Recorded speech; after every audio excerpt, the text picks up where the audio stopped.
evening and welcome to Our News, a televised publication from the Government Information Service of the Collectivité de Saint-Martin. Chers téléspectateurs, bonsoir et bienvenue dans cette édition d'Envoi News. This evening headlines include presentation of the project to professionalize the fishing industry. Présentation du projet de professionnalisation de la filière pêche avec les marins-pêcheurs. Reopen of the slaughterhouse in Grand Cause. Réouverture de l'abattoir à Grand Case. Smart City Expo World Congress. Le Smart City Expo World Congress qui a eu lieu à Barcelone en Espagne. And the renovation phase of the road network. Et pour terminer, nous parlerons de la rénovation du réseau routier. Voici les titres que nous développerons dans ce journal.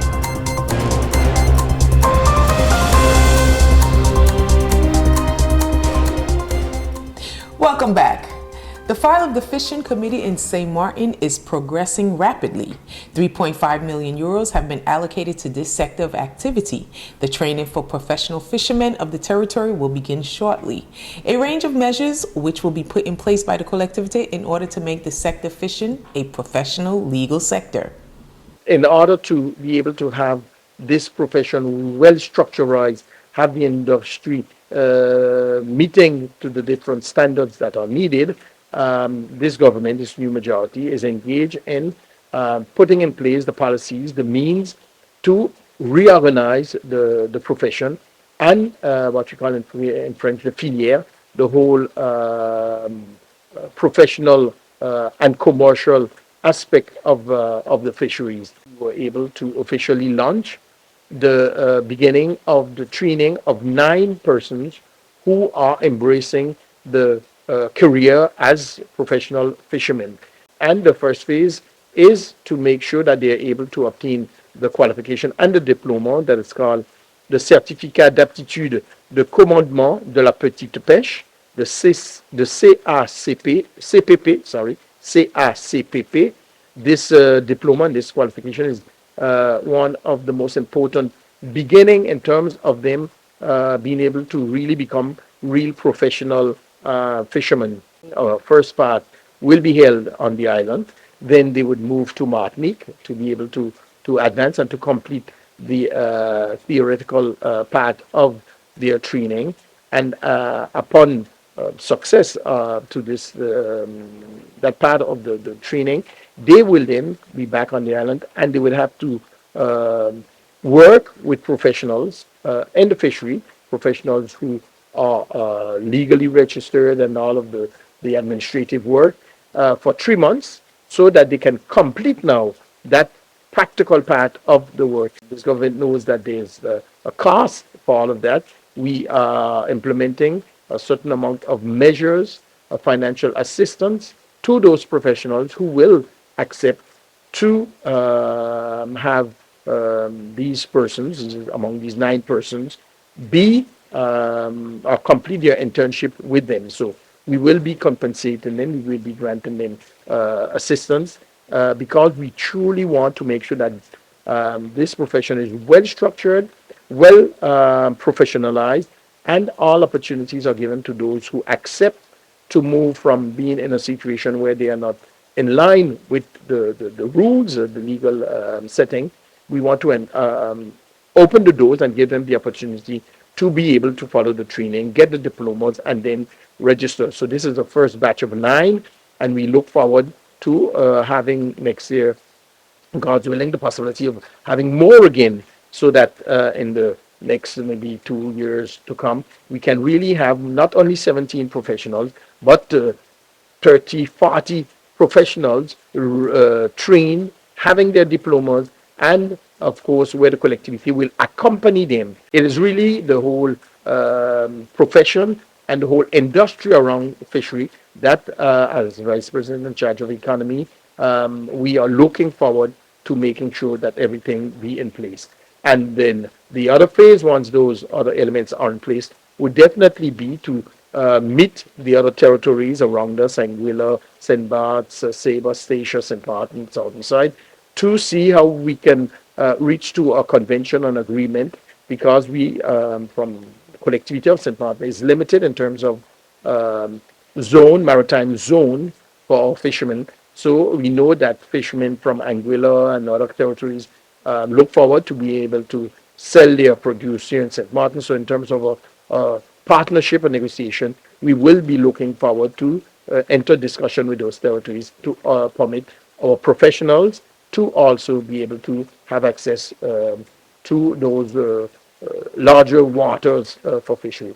So that is the whole concept, and I'm very pleased, and I want to commend the collectivity services who have been working on these files and who have now seen that we have reached to this stage. And I want to, again, as I've said in the meeting, the political will is there and we will accompany them, but we want our young people also to embrace the careers around the sea, around the fishing industry, because there's a future for them and for the country. Le dossier du comité de pêche à Saint-Martin avance à grands pas. 3,5 millions d'euros ont été attribués à ce secteur d'activité. La formation pour professionnaliser les marins-pêcheurs du territoire débutera prochainement pour nos marins-pêcheurs, sans oublier tout un panel de dispositifs qui seront mis en place par la collectivité afin de rendre la filière pêche une activité pérenne. Nous avons officiellement lancé la formation de 9 personnes du territoire, 9 marins-pêcheurs, qui vont partir et commencent le lundi leur formation pour le certificat d'aptitude de commandement de la petite pêche, le CACPP. C'est un diplôme indispensable pour que ces personnes puissent embarquer et puissent, je dirais, avoir une vraie carrière dans les règles de pêcheurs. Aujourd'hui, on a, je crois, environ 17 marins-pêcheurs professionnels, donc on dit enrôlés, et ce nombre est trop peu par rapport aux besoins du territoire en termes de produits de la mer, produits de la pêche. Et donc, un des premiers aspects, c'est bien sûr de professionnaliser et d'ouvrir la possibilité pour, on a environ une quarantaine de marins-pêcheurs, on dit informels, non légalisés. Donc, on a ouvert la porte pour que ces marins-pêcheurs puissent se professionnaliser, puissent se former. Une partie de la formation aura lieu sur place. La deuxième partie, beaucoup plus professionnelle, sera en Martinique. Et au terme, quand ces personnes auront leur certificat, va s'ouvrir une troisième phase, qui est la phase, bon, j'appelle ça de stage, mais où ils devront être embarqués avec des marins-pêcheurs professionnels pendant une période de 3 mois pour valider leur diplôme. Et donc, hier, lors de cette réunion, nous avons donc lancé cette formation, mais aussi réuni les marins-pêcheurs professionnels afin qu'ils puissent, je dirais, montrer toute la solidarité nécessaire avec ces futurs professionnels afin de les embarquer au retour.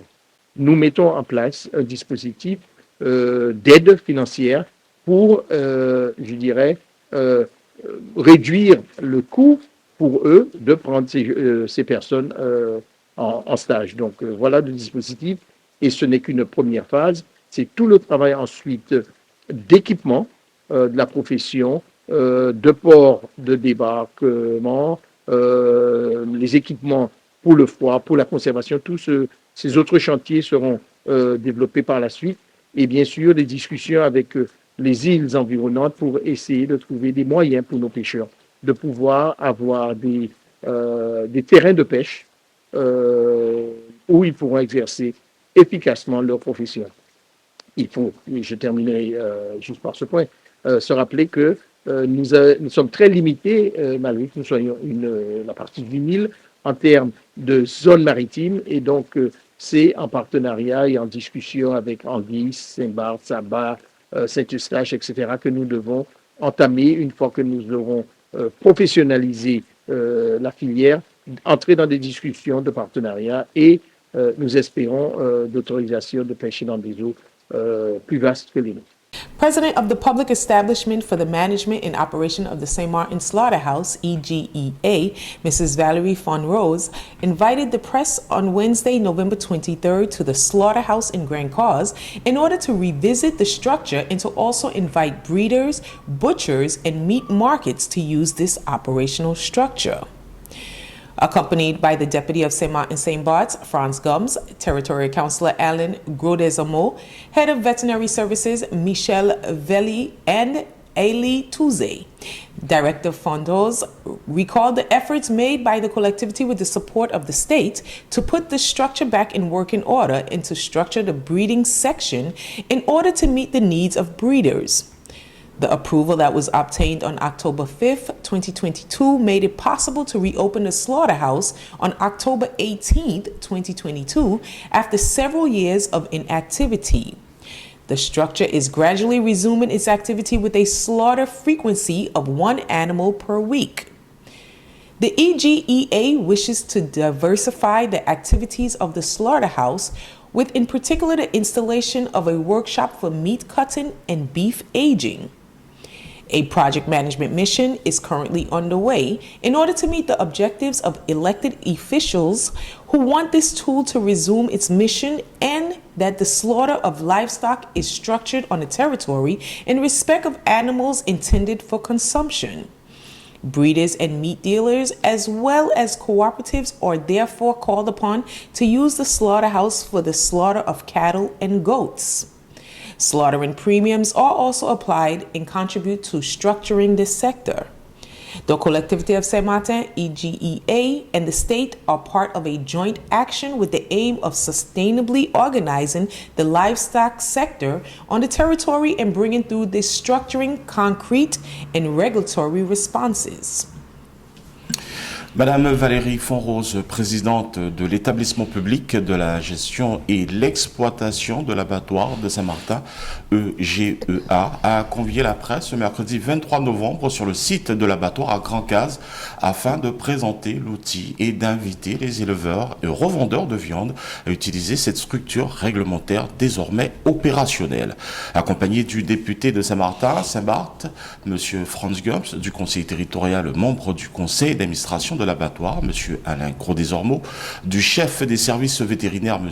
Michel Veli, et Ailey Touze, directeur de l'abattoir. Madame Fonrose a rappelé les efforts consentis par la collectivité avec le soutien des services de l'État pour remettre la structure en ordre de marche, structurer les filières d'élevage et répondre ainsi aux besoins des éleveurs. L'agrément obtenu le 5 octobre dernier a permis de rouvrir l'abattoir le 18 octobre après plusieurs années d'inactivité. Il est important que tous les éleveurs ou toute personne possédant un animal puisse venir à l'abattoir et utiliser cet bel outil mis à la disposition. Nous avons fait le vœu pour cette mandature de réouvrir l'abattoir et c'est chose faite. Donc je vous invite tous à venir et à utiliser.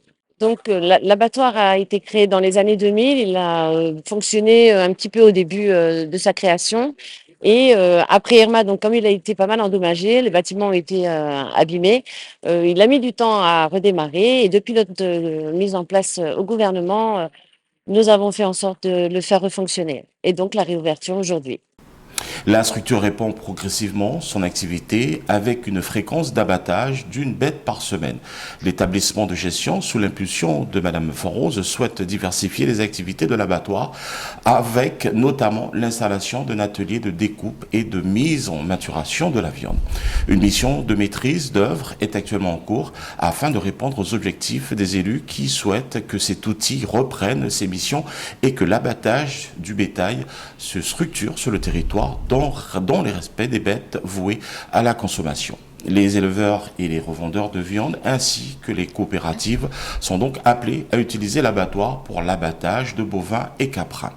Des primes à l'abattage sont d'ailleurs appliquées et contribuent à structurer la filière. Kisha. Pour ce qui est des détenteurs d'animaux et des éleveurs qui souhaitent abattre dans cet outil-là, donc en fait c'est très simple, il faut qu'ils nous contactent. On a un email qui est à leur disposition et un numéro de téléphone sur lequel ils peuvent nous contacter, le 88 42 42. Ils appellent et à l'avance bien entendu pour pouvoir réserver et il y a des conditions bien entendu pour que l'abattage puisse se faire. Il faut que l'animal soit identifié, ça c'est la condition sine qua non. Et puis, il faut savoir aussi qu'il y a une prime à l'abattage à chaque fois qu'un éleveur abat son animal ou un boucher. Ça dépend du client. Ça peut être aussi une coopérative qui souhaite abattre ses animaux à l'abattoir. Nous sommes en bout de chaîne, à savoir l'abattage de l'animal, et il reste un tronçon à compléter, c'est-à-dire après l'abattage jusqu'à la commercialisation. Il faut savoir que les animaux sont comment je peux dire ça, ils sont conditionnés en carcasse, en demi-carcasse ou en quart de carcasse. Donc, ces produits-là ne sont pas très valorisés, ne peuvent pas être commercialisés. Donc, ce qui nous manque aujourd'hui, c'est une chambre de maturation et c'est aussi un atelier de découpe, ce qui va permettre à un éleveur de trouver son compte, c'est-à-dire qu'il pourra commercialiser sa viande qui serait découpée, qui serait emballée et qui serait bien entendu tracée par rapport à l'hygiène et la salubrité alimentaire. L'équipe aujourd'hui se compose de combien de personnes? Nous sommes 3 personnes. Nous avons un technicien polyvalent et nous avons un chef de production. Ensuite, il y a moi, le directeur de l'abattoir. La collectivité de Saint-Martin, EGEA, et les services de l'État s'inscrivent dans une action conjointe dans l'objectif d'organiser durablement la filière de l'élevage sur le territoire et d'apporter à travers cette structuration des réponses concrètes et réglementaires. En ce moment, il y a une étude qui est en cours et cette étude va permettre de savoir exactement ce qu'il nous faudra comme dimensionnement pour l'amélioration de cet outil, l'extension de cet outil et d'autres activités annexes à l'abattoir qui pourraient se faire. Suite à cette étude-là, nous pourrons commencer les travaux d'agrandissement, d'amélioration, etc., etc. Et pour ce faire, nous faisons bien entendu appel aux fonds européens. Lorsque je dis on, il s'agit de la collectivité de Saint-Martin, qui est le premier financeur et qui fait appel aux fonds européens, le FEADER. Held in Barcelona since 2011, Smart City Expo World Congress is the international leading event for cities. Their mission is to empower cities and collectivize urban innovation across the globe.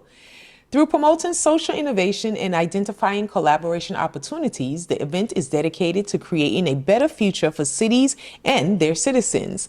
A delegation composed of First Vice President Alan Richardson and Second Vice President Bernadette Davis, as well as the Director of the Regional and Urban Planning, Sabrina Placido, Director of Information System, Cedric Benjamin, and Computech, is attending the conference with regards to the replanning and building of a sustainable, more socially inclusive and digital St. Martin. Natson?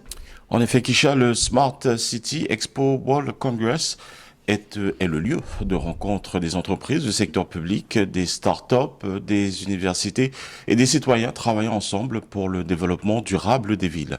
Une délégation composée d'élus, le premier vice-président Alain Richardson et deuxième vice-présidente Bernadette Davis, et des techniciens de la collectivité de Saint-Martin, Sabrina Placido, directrice de l'aménagement du territoire et de l'urbanisme, et Cédric Benjamin, directeur des systèmes d'information, et l'entreprise Computech a fait le déplacement à Barcelone dans le cadre du projet de replanification et reconstruction d'un Saint-Martin numérique durable et plus inclusif socialement.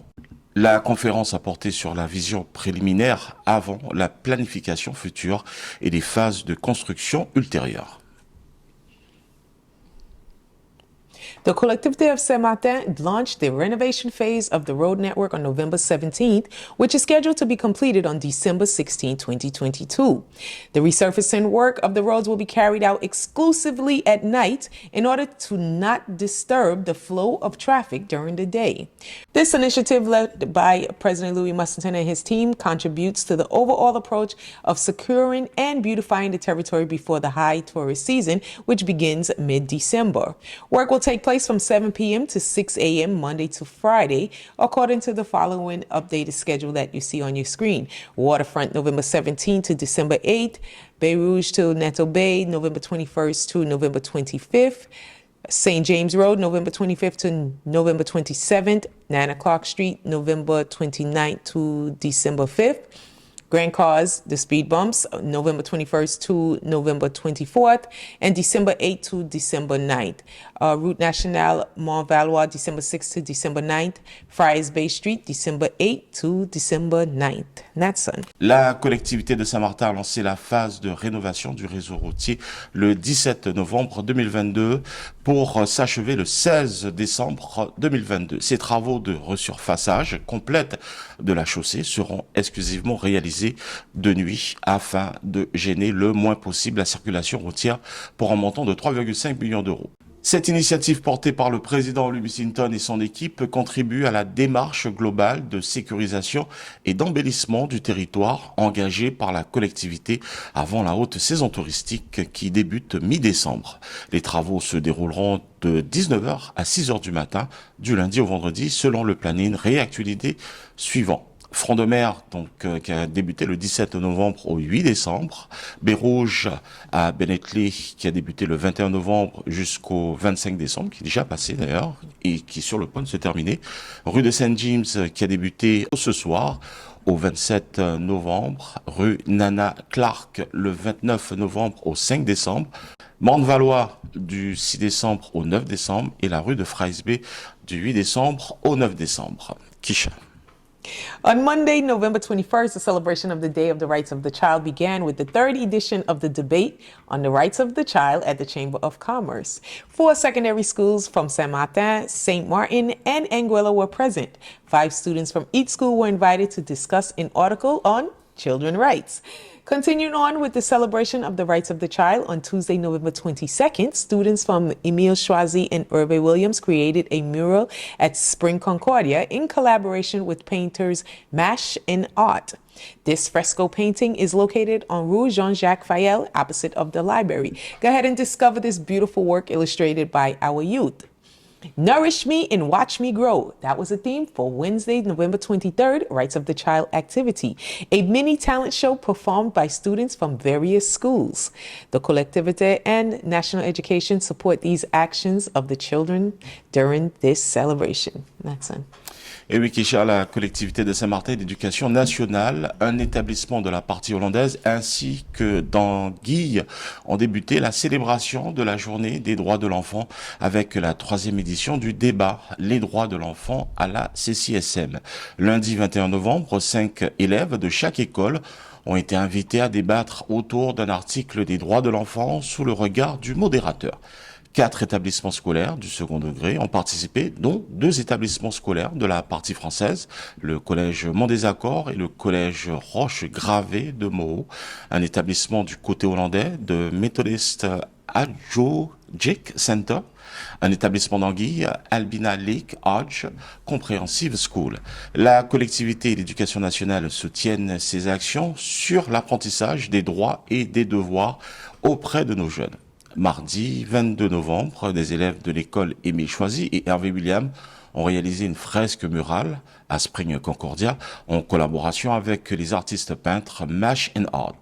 Cette fresque est située sur la rue Jean-Jacques Fayel en face de la bibliothèque. Venez découvrir cette belle œuvre illustrée par nos jeunes. Nourris-moi et regarde-moi grandir. Tel était le thème de l'activité du mercredi 23 novembre sur les droits de l'enfant. Un mini-spectacle de talent présenté par des élèves de diverses écoles. La collectivité et l'éducation nationale soutiennent ces actions des enfants lors de cette célébration. Toujours appliquer ni respecter dans ce monde et même sur notre île. Par exemple, il y a bien des enfants qui ne peuvent pas s'exprimer chez eux. C'est toi l'enfant, vous ne parlez pas en ma présence, dit le père.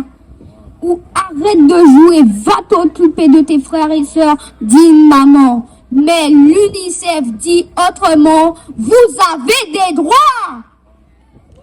A deliberation that was made on September 22nd, 2021 and modified by amendments, the collectivity has chosen to financially help students intending to pursue their studies abroad in other French territories. On this basis, 636 students applied to the collectivity for financial aid estimated at nearly 3 million euros. The aid applied to those students who have remained in Saint-Martin and they can only benefit from the cruise aid. set at 3,000 euros and granted to each of the 70 BTS students enrolled in one of the public high schools, Lycée Robert Wyndham or Lycée Daniela Jeffrey.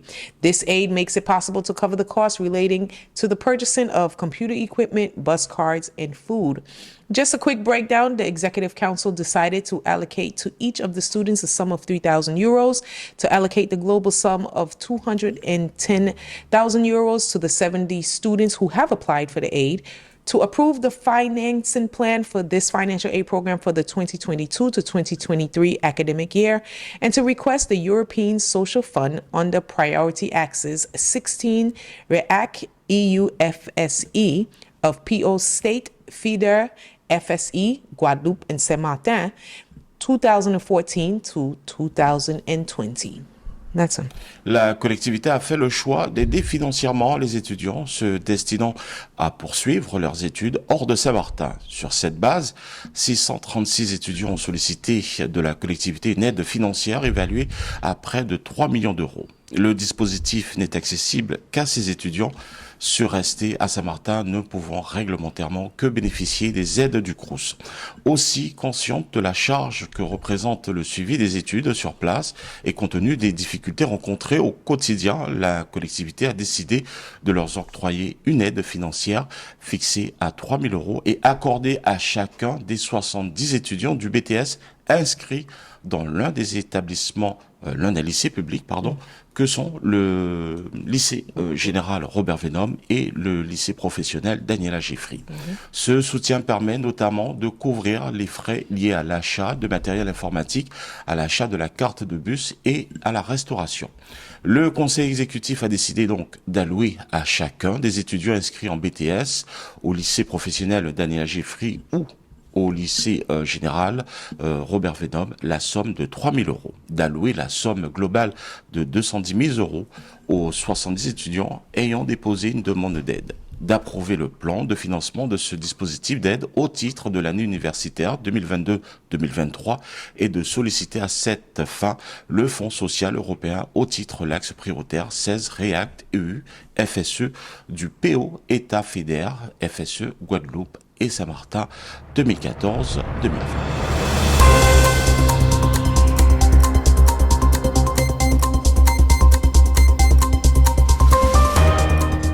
This brings us to the end of this edition of Our News. On behalf of the Communication Department of the Collectivité de Saint-Martin, my name is Keisha Brooks. Natson Paul. Saying thank you for joining us. Hope to see you next time. Have a good evening. Merci de nous avoir suivis. Prochain rendez-vous de l'actualité vendredi prochain. Bon week-end à vous.